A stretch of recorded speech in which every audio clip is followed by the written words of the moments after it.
Hello అందరికీ, ఎలా ఉన్నారు? బాగున్నారా? Welcome back to my channel దునియా అమ్మాయి వ్లాగ్స్. ఈ రోజు వీడియోలో నేను లంచ్ లేకి ఎండు చేపల పులుసు చేస్తున్నానండి. ఇదే చూడండి, చిన్న ఎండు చేపలు అంటారు కదా, వీటిని నెత్తాలు కూడా అంటారు.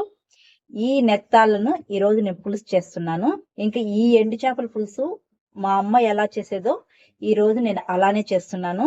ఇంక ఈ ఎండు చేపల పులుసు నేను ఎలా చేస్తాను అనేది వీడియో చూసే ముందు వీడియోకి ఒక లైక్ చేసి, కొత్తగా ఎవరైనా చూస్తుంటే సబ్స్క్రైబ్ చేయండి. ఈ వీడియోకి నేను 15 లైక్స్ టార్గెట్ ఇస్తున్నాను. వీడియో చూసే వాళ్ళందరూ ఒక లైక్ చేసి సపోర్ట్ చేస్తారని కోరుకుంటూ, ఇంక ఈ ఎండు చేపల్ని నేను ఎలా చేస్తాననేది వీడియో చూసేయండి. ఇంక ఈ నెత్తాలు కర్రీ చేయడానికి ముందు ఈ నెత్తాలను వేయించుకోవాలండి. ఎండు చేపలు వేయించుకోవడానికి ముందుగా స్టవ్ పైన బాండి పెట్టుకొని ఎండు చేపలు వేసుకోవాలి. ఎండు చేపలని బాగా వేయించుకోవాలండి. ఇలా వేయించుకొని ఈ ఎండు చేపలను వేరే బౌల్లో వేసుకోవాలండి. ఇలా వేరే బౌల్లో వేసుకున్నాక కొద్దిగా వాటర్ వేసుకోవాలి ఈ ఎండు చేపల్లో. ఇప్పుడు ఈ వాటర్లో ఈ నెత్తాలను బాగా నాననియాలండి. నానప్పుడు మనం రుద్ది బాగా క్లీన్ చేసుకోవాలి. వీటిలో ఇసుకు డస్ట్ ఏమన్నా ఉంటే నీట్గా వచ్చేస్తుంది. ఈ ఎండు చేపలకు ఈ తలలు తీసేయాలి. ఇలా తీసేసి క్లీన్ చేసి పెట్టుకోవాలి. ఇప్పుడు ఒక మిక్సీ జార్ తీసుకొని వెల్లుల్లి, ఒక ఆనియన్ కట్ చేసి వేసుకుంటున్నాను. తర్వాత మిరియాలు కొన్ని వేసుకుంటున్నాను. ఇవన్నీ ఒకసారి గ్రైండ్ చేసుకోవాలి. ఇలా గ్రైండ్ చేసుకున్న తర్వాత టమాటాలు ఒక 3 కట్ చేసి వేసుకుంటున్నాను. తర్వాత రెడ్ చిల్లీ పౌడర్, తర్వాత ధనియాల పౌడర్, తర్వాత పసుపు, ఇవన్నీ వేసి మెత్తగా గ్రైండ్ చేసుకోవాలి. ఈ విధంగా మెత్తగా గ్రైండ్ చేసుకొని పక్కన పెట్టుకోవాలి. ఎండు చేపలను కూడా ఇలా క్లీన్ చేసి బాగా వీటి తలలు తీసి పెట్టుకునేసాను. ఇంక ఈ ఎండు చేపలు పులుసు చేయడానికి చింతపండును కూడా నానబెట్టుకునేసాను. నిమ్మకాయ అంత సైజు చింతపండు నానబెట్టుకున్నానండి. ఇప్పుడు ఎండు చేపల పులుసు చేసుకుందాము. ఎండు చేపల పులుసు చేయడానికి స్టవ్ పైన బాండీ పెట్టుకొని ఆయిల్ వేసుకోవాలి. ఆయిల్ హీట్ అయిన తర్వాత ఆవాలు, జీలకర్ర, 2 పచ్చిమిర్చి, కరివేపాకు వేసుకోవాలి.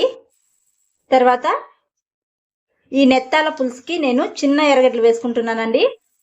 నెత్తాల పులుసుకి ఈ చిన్న ఆనియన్స్ వేసుకుంటే చాలా బాగుంటుందండి. ఈ ఆనియన్స్ని లైట్గా వేయించుకోవాలి.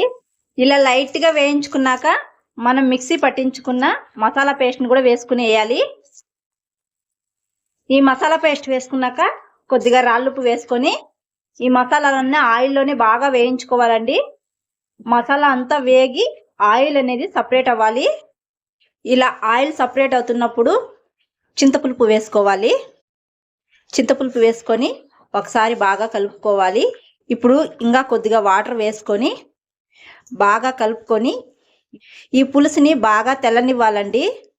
పులుసు ఇలా తెల్లుతున్నప్పుడు కొద్దిగా మెంతి పౌడరు, కొద్దిగా ఇంగువ, కొద్దిగా వేయించిన జీలకర్ర పౌడర్ వేసుకొని బాగా కలుపుకోవాలి.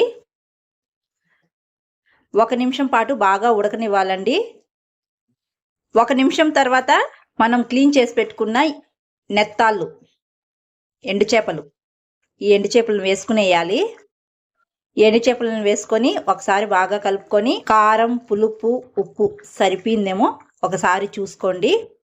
నాకైతే అన్నీ కరెక్ట్గా ఉన్నాయి. ఒక 3-4 నిమిషాలు ఉడికించుకుంటే ఎండు చేపలు ఉడికిపోతాయండి. ఎండు చేపలు ఉడికిన తర్వాత ఈ పులుసుని చూపిస్తాను. ఎండు చేపలు అయితే ఉడికిపోయాయండి. ఏదో చూడండి, తొందరగానే ఉడికిపోతాయి.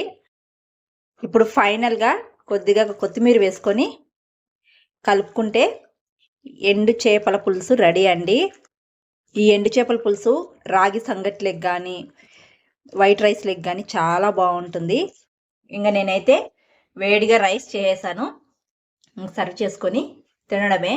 చూసారు కదా ఎండు చేపల పులుసు. ఈ ఎండు చేపల పులుసు మా అమ్మ చేసేది. మా అమ్మ ఎలా చేసేదో ఈరోజు నేను లంచ్ లేక్ చేశాను. చాలా బాగుంటుందండి ఈ ఎండు చేపల పులుసు. ఎప్పుడైనా లంచ్ లేకి ఇలా చేసుకొని తినచ్చు ఇంట్లో ఎండు చేపలు ఉంటే.